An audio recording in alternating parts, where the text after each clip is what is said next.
So actually, both and neither. I just don't think liberals know what feminism is.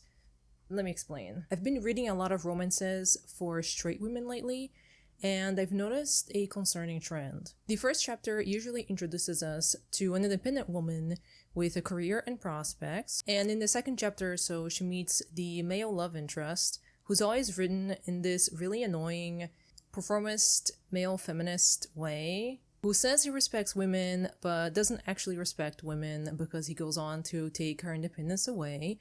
But it's framed in a narrative as something romantic that happens because they're in love. There's a good video about the nice guy stereotype by Tron, which these authors could benefit from watching. He mentions Albie from the second season of The White Lotus, who considers himself a nice guy and therefore better than other guys because he's empathetic and respects women.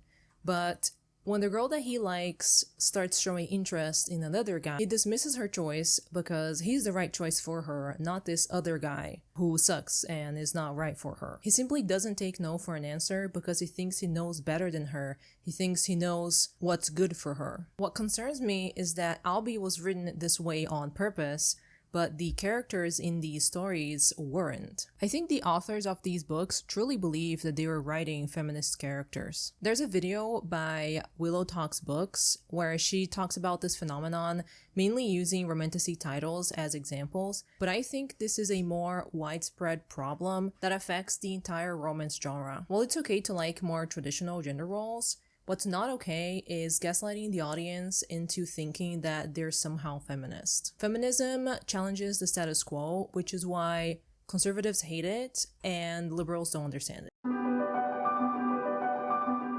Hi, I'm Livy. I like reading books through a leftist lens, and today we're talking about King of Wrath by Ana Huang. Before any of you dismiss my analysis because this is a romance, just ask yourself why every other literary genre invites discussion and critical thinking, but when it comes to chick lit, I'm just supposed to turn my brain off while reading. It's okay to read books just for fun, but why is that the only valid way to interact with media made primarily for women? There's a lot to be gleaned from this genre, as evidenced by this video. This is the story of two millionaires who are trapped in an arranged marriage situation, and they must learn how to put up with each other, and then they eventually fall in love. I don't know if this is a Beauty and the Beast retelling, but that's kind of the vibe that I got reading it. It's not the worst thing I've ever read. The narration is bland, and some of the scenes are okay, but it gets increasingly more anti-feminist as it goes on, which is what really annoyed me and kind of put me off by the end. There were many opportunities for the author to talk about feminist issues,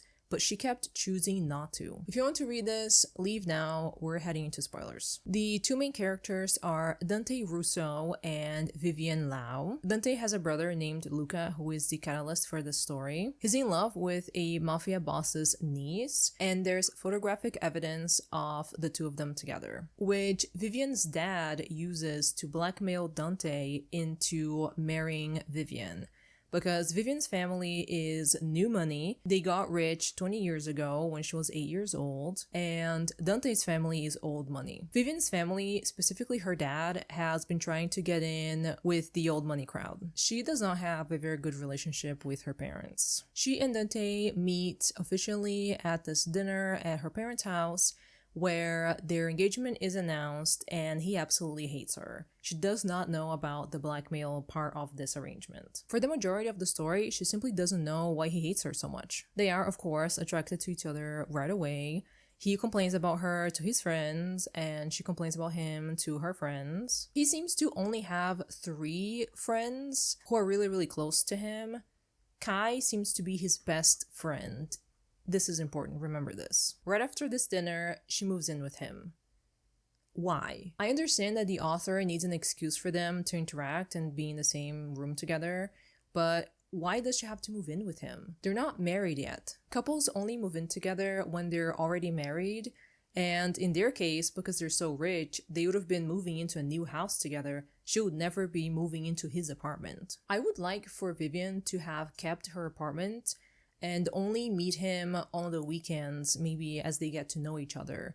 if they really need to be in the same room together, because that's kind of the author's point, then have them visit each other and maybe spend weekends at each other's places on and off, which would give us the same scenes that the author wants to write about. These Beauty and the Beast type scenes where they're in the same room together but avoiding each other, and then they have awkward dinners and they're forced to interact. I just hate that the story just started and the first thing that happens to her is an arranged marriage that she doesn't want, and then she immediately loses her space. He also gives her a credit card. Why? She's rich. She not only is an heiress, but she also has her own business. Why is she also losing her financial independence already? And she does use his card. He monitors every single one of her purchases. So a while goes by and they're doing the Beauty and the Beast thing, living in the same house, avoiding each other, having dinner sometimes, but mostly they just simply don't talk. Her ex eventually texts her trying to rekindle their relationship now that he's rich. It's very The Great Gatsby. She tells us the story of how she met her ex in college, and he was poor at that time. She was already rich because she got rich 20 years ago, but he wasn't. And he thought that the reason they couldn't be together was because he didn't come from money. So he goes to San Francisco after they graduate and he starts this company that becomes very, very successful. And now he's getting in contact with her again because he has become rich and he thinks he has a chance, when the reality is that he never did, because her parents will only allow her to get married to someone who's old money, and her ex-boyfriend is new money, obviously. He's actually very sweet and I really like their history. I wish this book was about them, honestly. The Great Gatsby just so happens to be one of my favorite books of all time. She and Dante are scheduled to do a photo shoot in Central Park. They live in New York City. They're very famous in New York City. They both run in different but equally successful circles. This is when they have their first kiss, and it's whatever. They sit down to talk after the photo shoot. He buys her a hot dog and she's surprised that he knows the hot dog stand guy's name. This is used to humanize him. His relationship with every other lower class person, especially his employees, is used to humanize him. He is a CEO, he's a billionaire, he's the owner of his company, which his grandpa funded and made him climb the ladder from the bottom rather than just hand the business to him, even though it was always his. There isn't and hasn't been upward mobility in the United States in several years. A recent Yahoo Finance article says that there are more Americans out of work than there are jobs open. And the 2021 University of Chicago study shows that half of homeless people in shelters and 40% of unsheltered homeless have jobs. Dante being forced to climb the ladder is a privilege, but the narrative frames it as a humbling experience, making it seem like his life is hard, that nothing was handed to him. He knows every single one of his employees' names, and because there are so many, this is used to show that he really cares about them, even though he's only as rich as he is because of wage theft. He's actively stealing from the people that he claims to care about. That's the only reason he's rich. They go to a party at this exclusive club called Valhalla that only the elite of the elite are allowed to enter because you need an invitation to be a member. So it's mostly an old money type of place. As soon as they go in, Vivian notices that there are stars projected onto the ceiling, which is very important to remember this. Dante runs into his second best friend right away and he's talking to this guy, completely ignoring Vivian.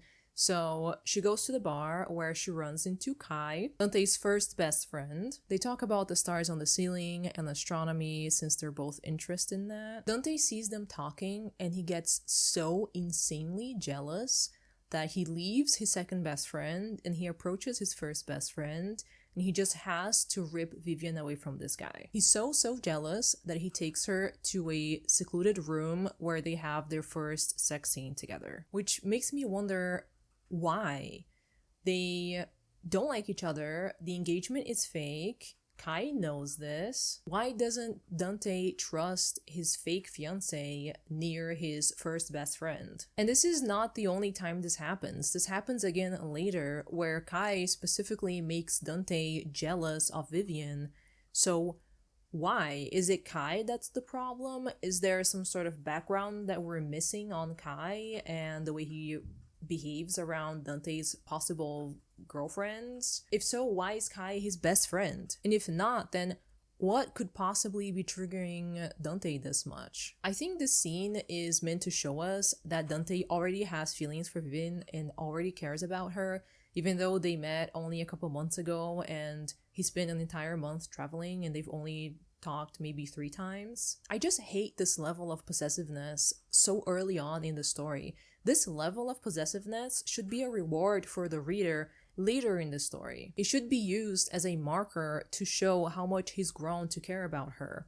What if in this very first scene, he's not worried about Kai possibly having something with Vivian because he doesn't care about Vivian. And later, when Kai does the same thing, then Dante is jealous and possessive. That's supposed to show us how much he's changed and how much he actually cares now. This level of possessiveness this early on just feels gross to me. She's his toy to play with. She belongs to him, even though they hardly know each other. They've just met. They're strangers. This is better exemplified in the next scene when she goes to one of his stores looking to buy some jewelry. There's a robbery and one of the thieves holds her at gunpoint. Dante learns about this later. He's away while this happens. He finds out who these thieves are and kidnaps them, tortures them, but specifically tortures the one that held her at gunpoint. His internal monologue says, well, she wasn't my wife yet, but she was mine. Gross. When I noticed that he is an Italian who lives in New York City, who is very, very rich, I was really worried that he would be involved in the mafia. And while he isn't, he runs his business like a mafia. It's family owned. He considers his employees his family, and he beats people up. He just picks them up and beats them up. Anyone who crosses him. They spend Thanksgiving in Bali with his family.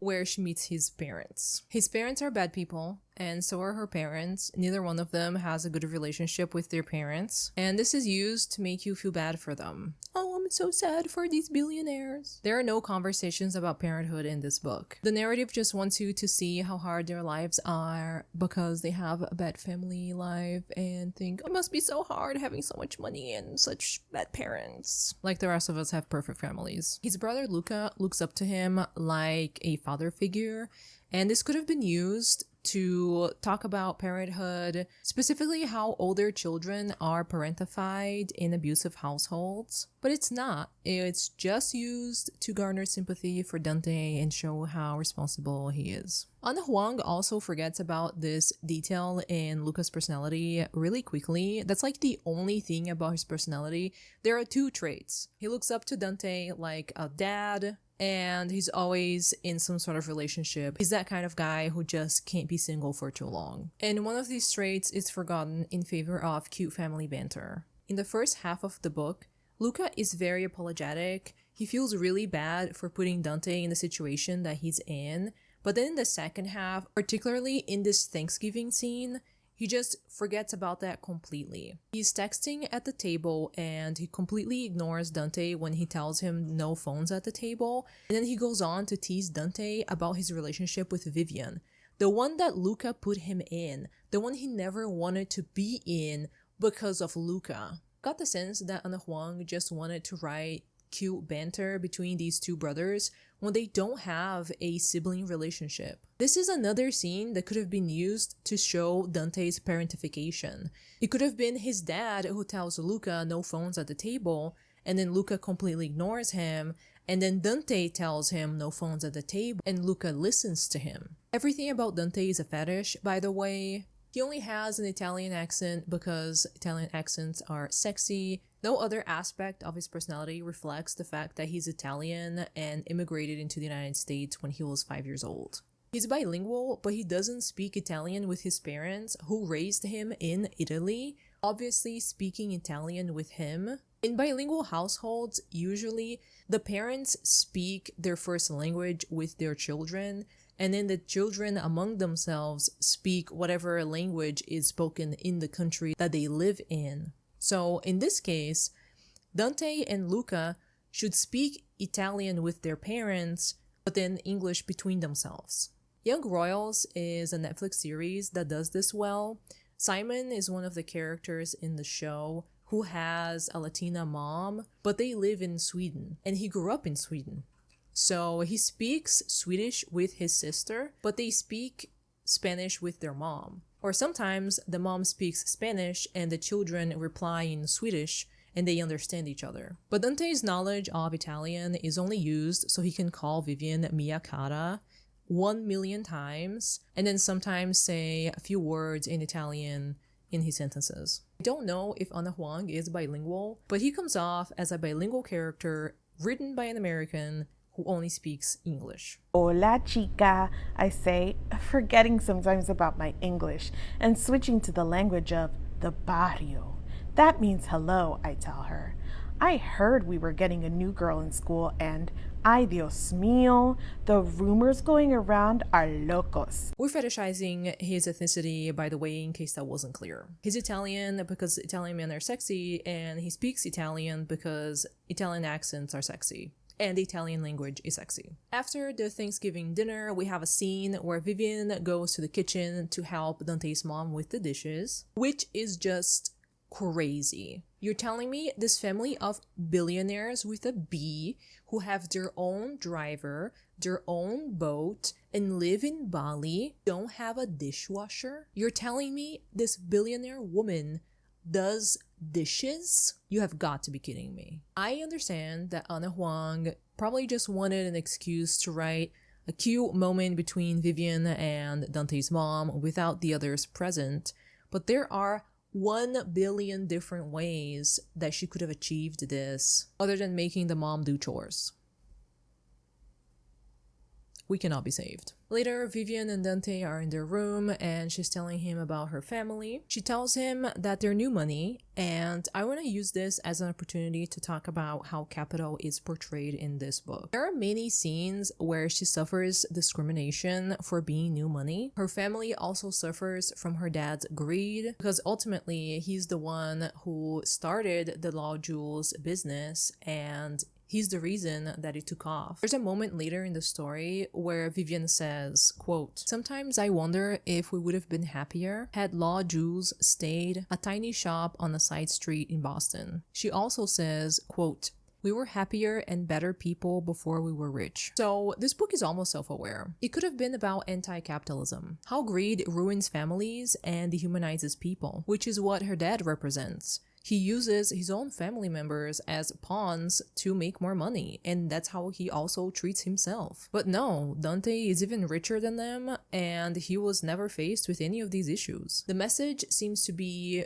that it depends on the person. That it's okay to be a billionaire as long as you don't forget that people are people, ignoring the fact that billionaires are only billionaires because they exploit people. Their profit is generated by the labor of their employees. These two quotes are the only commentary we get about class. Like, there's a right way and a wrong way to be rich. Like, being rich is not inherently immoral. They're back in New York City now, and Dante sees Kai again for the first time since that Valhalla party where Kai made him so jealous that he just had to take Vivian away from him, and that is not acknowledged. There's no like "stay away from my fiancé" comment. It's like they just forgot about the fact that happened. New Year's Day goes by, and right after that, Vivian gets a bouquet at her office from her ex. Dante sees it, and this is when he learns about her ex. And guess what? He spends the next several days not talking to her, pretending she's not right there in front of him,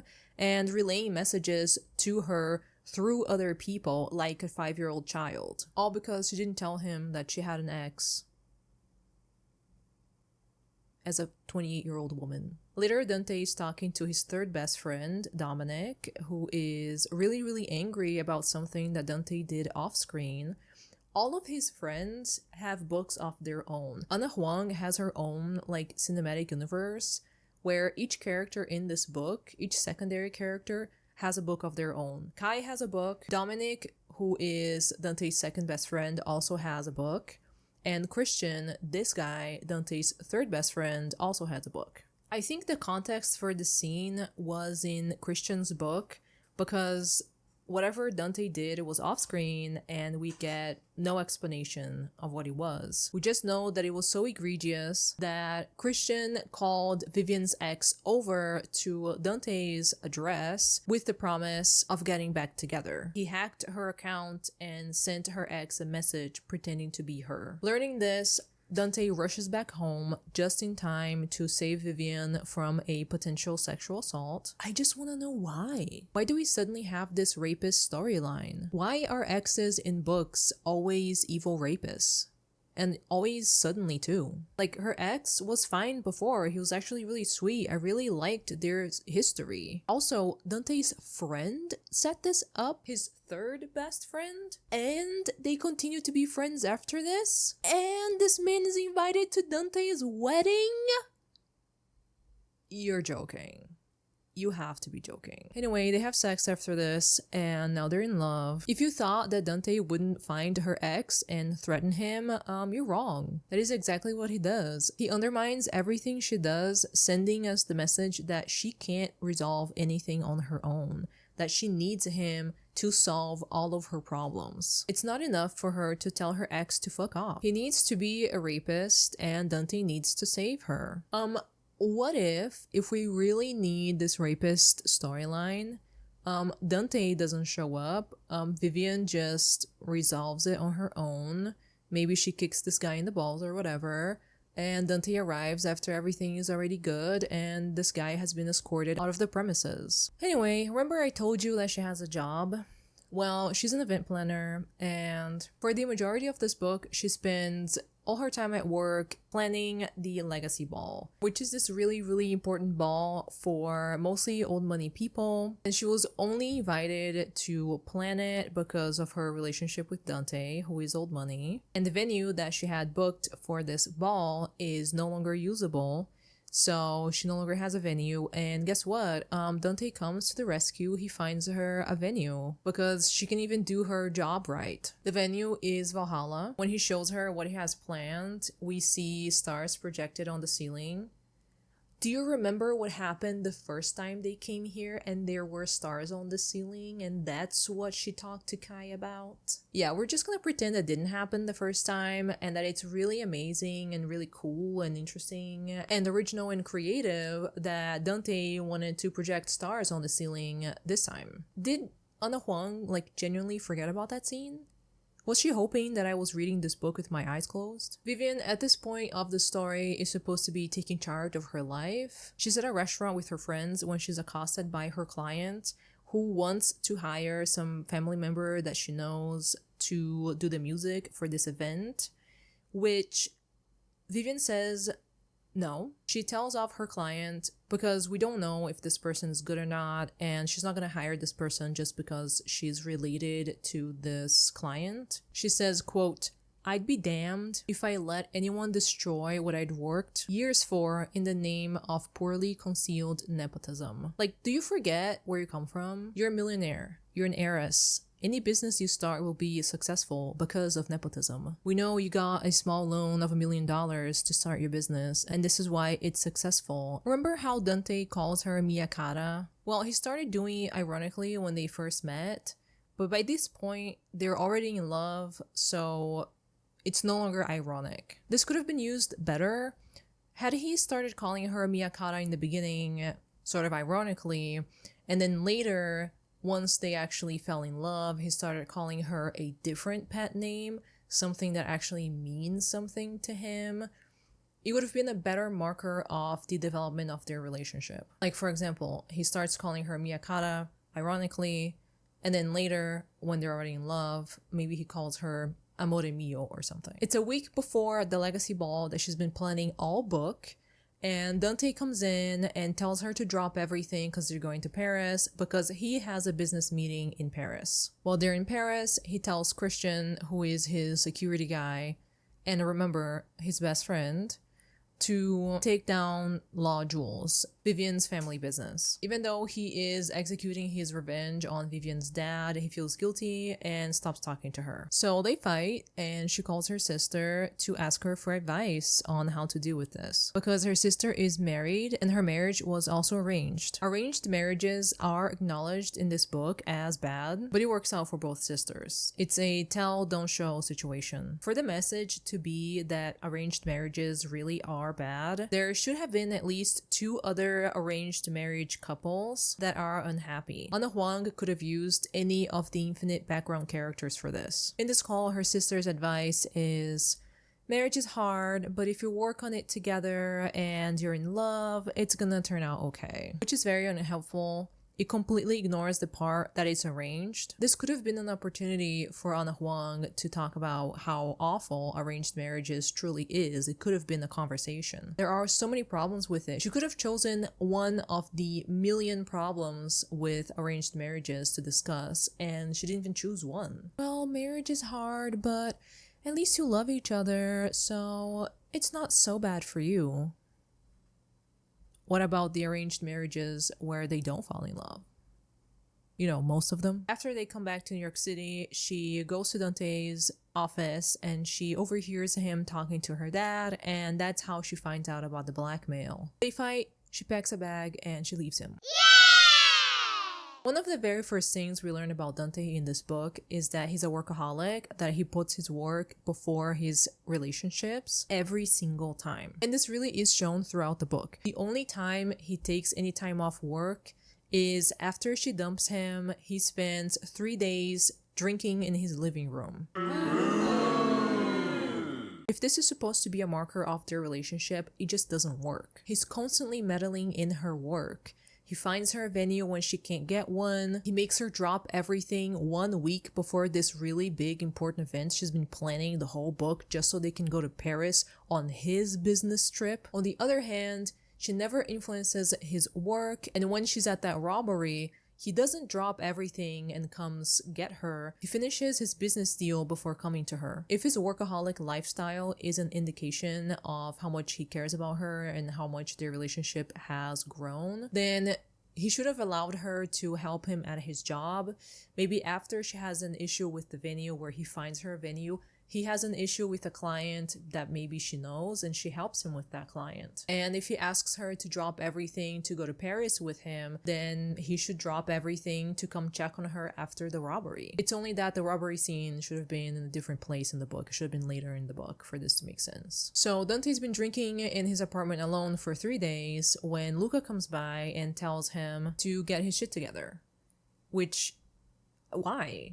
This is not the relationship that they have. Again, they don't have a sibling relationship. It should have been Kai in this scene, because he's the friend that gives Dante advice. Vivian confronts her dad after this. He says that she should sacrifice herself for her family the same way that he did. This could have been a good opportunity to humanize him, but no, he continues to be cartoonishly evil, and when she says no, he disowns her. The legacy ball happens, and Kai once again finds her and flirts with her and conjures Dante from the shadows to come and very jealously take her away from him.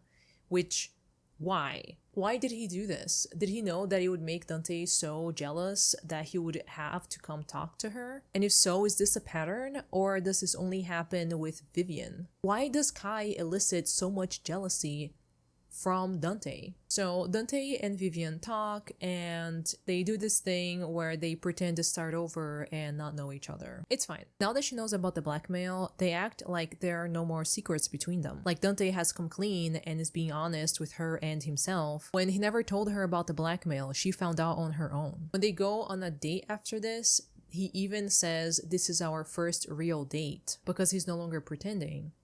Except that he is. He hasn't told her about the fact that he found the thief that held her at gunpoint and tortured him and his goons, and he also doesn't tell her that he threatened her ex and also ruined his business. That's what Christian does for him. He's a tech guy and hacks Wall Street or something. She doesn't know that he regularly hurts people, that he kidnaps them and then tortures them. The narrative treats him like an innocent man who's repented for his sins, and he's just a good guy now. So they start going on dates. Her parents have a fight because of the conversation that she had with her dad when he disowned her. When her mom finds out about this, she's really upset, so they start fighting. This is very annoying to her sister, who is not involved in this, so she calls Vivian and tells her to come over and fix things. Vivian's problem with her mom is that her mom is very controlling and perfectionist. She's always criticizing Vivian for everything she wears, how she sounds, the words that she uses, how she behaves in public, what she orders at a restaurant, etc. When she brings that up to her mom responds by saying, quote, "Do you want to know why I'm so hard on you? It's because we're Laos, not Logans or Lauders. We're not the only new family in Boston, but we're the ones looked down on the most by the blue blood snobs. We have to work twice as hard to get an iota of the same respect as our peers." Vivian is Chinese, but she never experiences discrimination for being Chinese, which makes me wonder why this line is here. This is the first and only time race is ever mentioned. This could have been an opportunity for Ana Huang to talk about maybe the strict Asian parent stereotype, or even actually have a conversation about race. But no, this is just a throwaway line that her mom uses to excuse her bad parenting. Yeah, I am sorry that I'm so hard on you, but it was because of racism. Yeah, that sucks. I feel compelled to tell you that Vivian's family looks up to the same people that her mom is criticizing in this quote, the blue blood snobs. When Vivian was a child and her family first got rich, she was forced to call her dad father. They have tea like Europeans, and their house is very gaudy because they're trying so hard to be rich, but they don't know how rich people live. Dante clocks this immediately in the very first scene when he sees their house, and he mentions how ugly it is. It's explicitly stated that Vivian's dad started these traditions, but if her mom really hated these blue blood snobs, why would she go along with this? Why would she go to such great lengths to emulate their lifestyle for 20 years? Am I just supposed to believe that that's always been the case, that she's always hated rich people? Her mom never divorces her dad, by the way. The book demonizes him while making it clear that she disagrees with the way he's been treating his daughter and running their family. But if this was true, then 1, the mom would have said something when he proposed an arranged marriage to his first daughter. 2, she would have said something again when he proposed an arranged marriage for Vivian. And 3, she would have divorced him the moment he disowned Vivian. The fact that she's done none of this ultimately shows me that she's on his side, despite what she says. Her actions don't align with what she says she believes. I was willing to give her the benefit of the doubt until the very last moment, but she still does not divorce him. We never learn how her sister feels about their mom's perfectionism. Different family members in the same family experience the same events completely differently. Their mom's overt criticism is one of Vivian's biggest issues. It affects everything she does. So how does it affect her sister? We don't know. We don't really know anything about her sister, other than she's also in an arranged marriage that is happy and turned out well for her. She knows characters who are protagonists in a different Ana Huang book. Vivian confronts her dad over dinner directly in front of everyone, and right after this, Dante finds him and threatens him, again undermining the message that she sent over dinner, because she can't be trusted to deal with her own problems and deal with her own family. He's a meddling meddler who meddles. And then right after this, we have the lines, quote, "Dante hadn't said a word during the confrontation. I appreciated it. I had to fight my own battles instead of relying on others to fight them for me." Also, quote, "What was my deal breaker? Keeping my father's manipulation a secret from me? Pushing me away? Trying to destroy my family's company? All things worthy of my anger, but also all things backed with a reason." Hello? Trying to destroy your family's business should be your deal breaker. She seems to excuse anything he does so long as he has a reason for it. Yeah, I tried to destroy your parents' lives, but I really hate your dad. Okay, that's valid. We also have the line, quote, "You look good in control." Guess what she's doing during this? And then, because Ana Huang at this point is just laughing at me, we have, quote, "Maybe it was the thrill of finally taking control of my life." Really? right after Dante threatens her dad because she can't do anything on her own. She can't do anything without his help, his involvement. Anyway, they get married and live happily ever after. Even her dad is invited to the wedding. I do have one question. At one point, when they're already in love, he really wants to get married to her. He really wants to be with her. But getting married to her would mean that her dad would win because ultimately that's what he wants. He wants his family name involved with the Russell name. So why don't they just stay girlfriend and boyfriend for the rest of their lives? What's the problem with that? They don't need to get married. They can just be a couple, live in the same house, and not get married. In the About the Author section of this book, we have the line, she writes alpha heroes and strong heroines. So which one is it? Are the boyfriends alpha males or are the girlfriends heroines? Because you can't have both. These are completely opposing ideologies. But Ana Huang truly seems to believe that she is writing feminist characters. She views Dante as this feminist king. PSA for everyone watching, don't date men who lie to you, are extremely possessive of you as soon as you meet, and think you're not capable of living your own life and resolving your own issues. On the girl boss claim, Vivian is what liberals think a liberated woman is. A wife who gives up every aspect of her life to be with her husband, except that sometimes she talks back at him, she's a little bratty, which makes her feminist. The point is that she's not challenging their gender roles. She knows where she belongs, and she's happy there. On the victim claim, she doesn't actually know who Dante is or what he's capable of. She doesn't know that he hurts people. He was willing to destroy her family's business to get revenge on her dad. What happens if one day she doesn't want to be his wife anymore? Men like him are sexist and dangerous. He threatens her, by the way. The moment that she moves into his house, he puts his hands on her.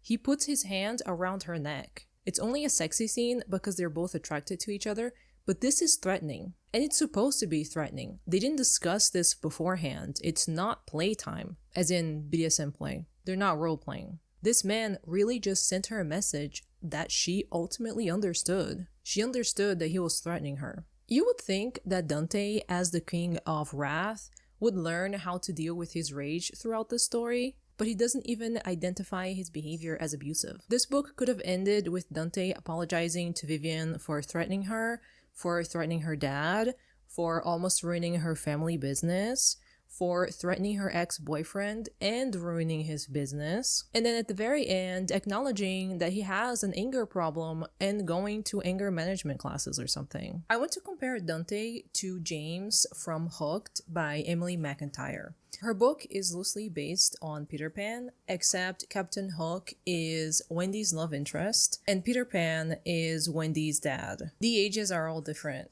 Captain Hook's name is James. This is a dark romance, so we know that James is a villain. It opens with a note that says he's not going to be redeemed, and he isn't. That's not the point of this book. The point of this book is knowing that he's a villain and falling for him anyway. I truly believe that dark romances are less insidious than normal romances because they know they're portraying evil and toxic men. They're not trying to redeem these murderers or gaslight the audience into thinking that what he's doing is excusable because he's in love. Vivian literally forgives Dante for almost ruining her family's business and therefore her inheritance. You know, her financial independence, because he quote-unquote had a good reason. That's just inexcusable. Dante is a wolf in sheep's clothing. Now contrast that with James from Hooked, who tells Wendy who he is. She knows that he kidnaps and tortures people. He even kidnaps her. Instead of trying to redeem him, the narrative gives Wendy reason to understand his rage and join him in it. Wendy's the one who rises to match his freak. There's a give and take. She teaches him to be softer and he teaches her to be harder. This is not a perfect book. We could talk about whether it's feminist in a different video. But he rights some of the wrongs in King of Wrath. It's possible to write good romances with real feminist protagonists. It's just hard. Thanks for watching. I hope you liked this video. Please don't share this with anyone who likes this book. They're not going to enjoy what I have to say, but I hope you learned something about feminism and what real feminism looks like. Buy my books. I'm an author. I write books. I'll see you next time. Bye!